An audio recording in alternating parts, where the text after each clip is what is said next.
السلام عليكم ورحمة الله تعالى وبركاته. سودوادا دمانتين صحابتا كحران كابي تكنولوجي لانجويج كسودوادا موضوعنا مانتا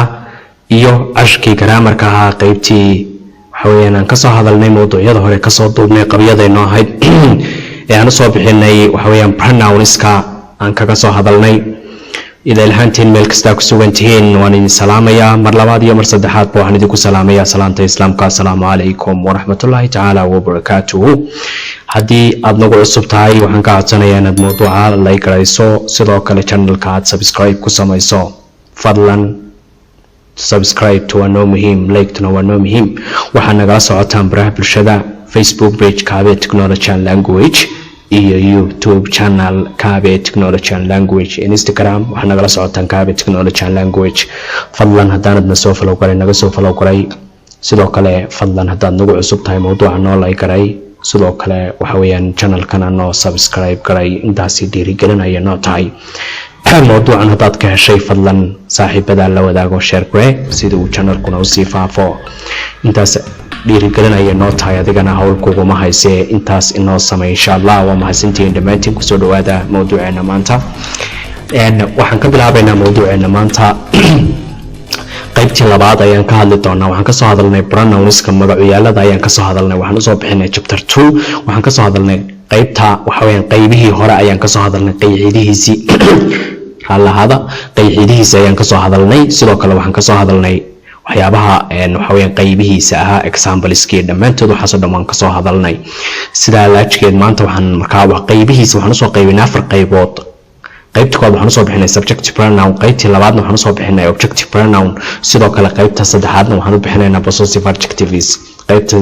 lahaanshaha sifooyinka ayaan u bixinaynaa sidoo kale qaybta ugu dambeysaan maanta ka hadli doonaa waxa weeyaan possessive pronouns ayaan kaga hadli doonaa mowduuceenan ee kusoo dhawaada mar kale fadlan mowduuca la gareeyay intaanan bilaabinin magacaygu waa Sharmaarka Caraale Jaama alaab waxaan idin la socodsiiyaa qaybaha kala duwan ee Englishta ee ka baxa Kabe Technology and Language. Okay, waxaan ka sii bilaabaynaa possessive pronoun possessive adjectives maxay yihiin possessive adjectives possessive adjectives is a word where shows ku tusaya ownership waxyaabo iska lahaansho ah oo ku tusinaya possession ayaa la yiraahdaa lahaansho ayuu ku tusinaya sida mulkiyad wuxuu qofku isagu gaar u leeyahay of something ay wax leeyihiin ama home uu isagu qof uu leeyahay to home isaga iska leh orama what isaga belong iska leh waxyaabaha laga hadli doono waxa loo yaqaan possessive adjectives possessive adjectives waxay ka kooban yihiin my oo anigu waxaan iska leeyahay aanu isticmaalayo sida my name iyo waxa weeyaan my house iyo my children ayaan isticmaalayaa sidoo kale waxa weeyaan our waa waxaynu inagu isla wadaagno aan isla leenahay our period our book our teachers iyo wixii la mid ayaanu isticmaalaynaa there waa waxay iyagu iska leeyihiin oo there baa loo isticmaalayaa waxooda iyagu waxay iska leeyihiin their children their books their country saasoo kale ayaa loo isticmaalayaa your waa waxa idinku iska leedahay sida your name oo kale magacaaga oo kale ayaan isticmaali doonaa her waa waxa iyadu iska leedahay her shop her book her pen her son saasoo kale ayaan isticmaalaynaa hisna sidoo kale waa la mid his car his town his house saasoo kale ayaan iyadana his baynu isticmaalaynaa and it is iyo wixii la mid ah pronounsku hadduu kugu adag yahay fadlan mowduucyada si mugle u dhageyso oo si wanaagsan ula soco maanta dhamay oo arintaas ka takhallus maalinta pronounsku yaanusan kugu adkaanin sidoo kale shaxda say isu kala bedbedelayeen iyo pronoun iyo singularka say u kala yihiin mowduucyada dambe ayaan ku dhigi doonaa insha Allah. What is the possessive adjectives muxuu yahay possessive adjectivesku what's a possessive adjectives waa maxay possessive adjectivesku possessive adjectivesku is a word where that kaasoo show ku tusinaya ownership lahaansho ayuu ku tusinaya wax cidi iska leedahay ayuu ku tusinaya or ama possession oo kale possession cidi gaar u leedahay of something waxba gaar u leh ama qof ha noqdaan ama waxa weeye shay ha noqdaan ayaa belong iska leh oo gaar u leh way ku sii socodsiinayay how many kinds ama imsa qaybood of possessive adjectives are there ayaa ka jira in Englishka imsa qaybood imsa nooc possessive adjectives ayaa jira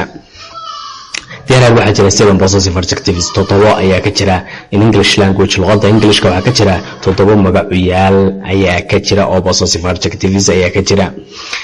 maanta ariba meesha ka ciyaaraya ka raali ahaada. Okay, kaanmada wadayo adigu suggest inaad ii soo jeediso aniga 7 possessive adjectives todobada magacyaal ma soo jeedin kartaa. Of course taban I can suggest you waan ku soo jeedin karaa. So sidaa darteed listen ii dhageysato aniga carefully si taxadar leh and they are waxayna kala yihiin as these following sida soo socota. My iyo our iyo your iyo their iyo his iyo her iyo it is. Marka my waa waxaan anigu iska leeyahay, our waa waxaan isla wadaagno inagu isla leenahay, sidoo kale waxa weeyaan your waa waxaan waxa weeyaan aad adigu iska leedahay, their waxa iyagu iska leeyihiin, his iyo her iyo it is waa waxa yaabaha aan hadda ka soo hadlay isagu leeyahay iyadu leedahay.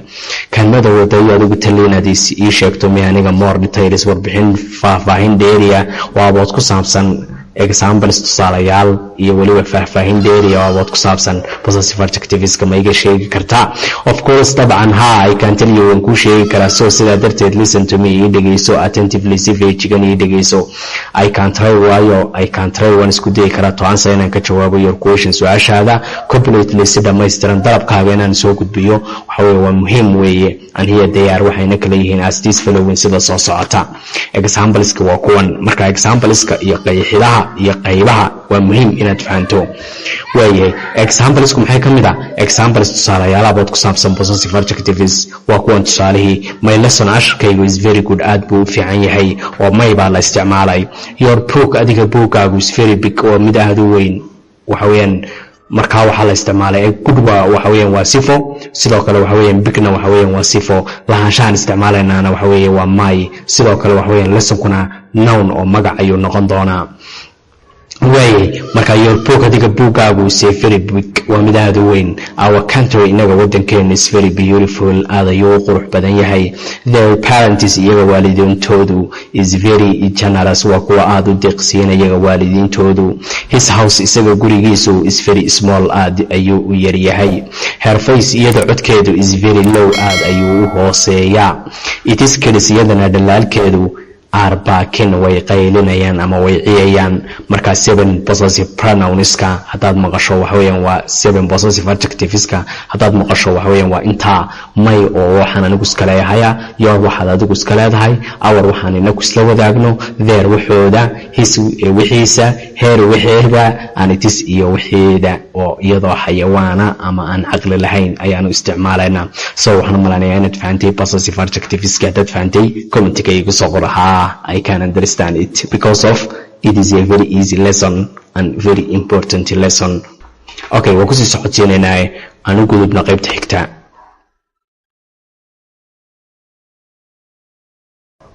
way soo dhawaada mar kale ku soo dhawaada isla mawduuceena ashkeeni labaad ee aan kaga hadlaynay pronouns ama magacyaalada aan kaga hadlaynay. qaybta ugu dambaysa aan kaga hadli doono qaybihii aan u soo qaybinay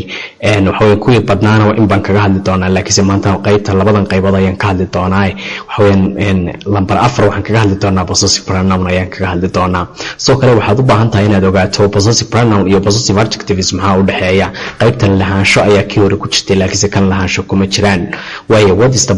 possessive adjectives? Possessive pronouns maxay yihiin? Possessive pronounku what is the possessive pronoun? waa maxay possessive pronoun? sidoo kii hore waxba kama duwana, laakiin waxaan leenahay possessive pronounku is a pronoun waa magacyaalka that replaces kaasoo aan ku bedeli karno ee possessive pronounska meesha ku jiraan possessive pronounska, and it is used waxaan u isticmaalaynaa to indicate inuu ina tusiyo isaguna soo kale possession lahaansho inuu ina tusiyo, or ama uu ina tusiyo ownership waxa uu cidi iska leedahay sida mulkiyad iyo qofku wuxuu gaar u leeyahay cidina la wadaaginin. way how many imisa possessive pronouns oo magacyaal oo pronoun are there ayaa ka jira in English language luqada Englishka? there are waxa jira 7 possessive pronoun todoba magacyaal ayaa ka jira in English language luqada Englishka. kaanmada wadayo adigu suggest inaad ii soo jeediso aniga and more details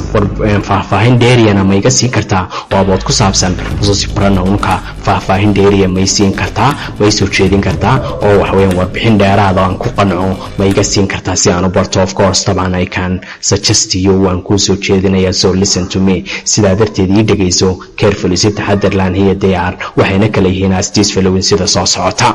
way mine ayaan kaga sii bilaabaynaa oo waxa weeyaan waa bedelkeeda my aan marka hore soo baranay ayaan haddana sii bedelaynaa. ours, yours, theirs, his iyo her intaas ayaa loo yaqaanaa waxa weeyaan anities ayaa waxa weeyaan loo yaqaanaa possessive pronounska marka mid waliba uu ka bedelan yahay kii hore oo isku mid ma aha marka hore ay ayay soo bedeshay aydi waxay soo bedeshay me objective pronoun-kii sidoo kale possessive adjective-kii my bay soo bedeshay possessive pronoun-kana waxay isku bedelaysaa mine mid waliba 4 jeer ayay isbedeli doontaa kanmada wadayo adigu gifinaadiso mi aniga some examples xogaa tusaalayaal oo ku saabsan possessive pronoun-ka xogaa example ma iga siin kartaa yes ha of course طبعا I can give you one kasi kara and here they are waxayna kala yihiin as this following sidan soo socota example salahan this book is mine bookan aniga ayaa iskale marka mine waa tan la isticmaalo halkan waa ku taala way that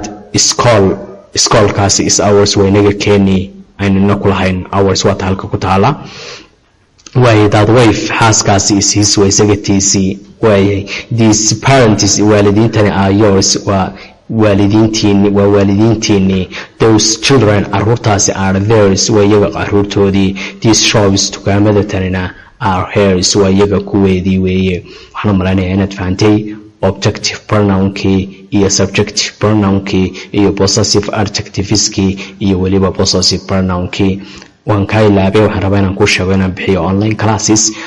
si joogta ah loo qaato lagu barto luqadda Englishka qaybaheeda kala duwan iyo waliba qaybta teknolojiyadda sida computerka qaybtiisa office-ka iyo qaybta programming-ka iyo qaybta networking-ka video editing-ka dhammaantood waxa weeyaan waa wada diyaarsan yihiin laakiin iyagu kuma jiraan waxa weeyaan YouTube iyo Facebook toona kuma jiraan oo videoyadooda lama soo gudbiyo laakiin qaybaha Englishka qaybaheeda kala duwan oo dhan ayaan soo gudbinaa sidaa darteed hadaad xiisaynayso ama tanaynayso classyo bilawa oo free ayaan ku hayaa soo marka commentiga igu soo qor hadaan lambarkayga haynin hadii kalena halkan ka fiiri lambarkii oo videogan description-ka hoose ayaan ku dhigayaa linkiga ka naga soo waxa weeyaan nagala soo hadal insha Allah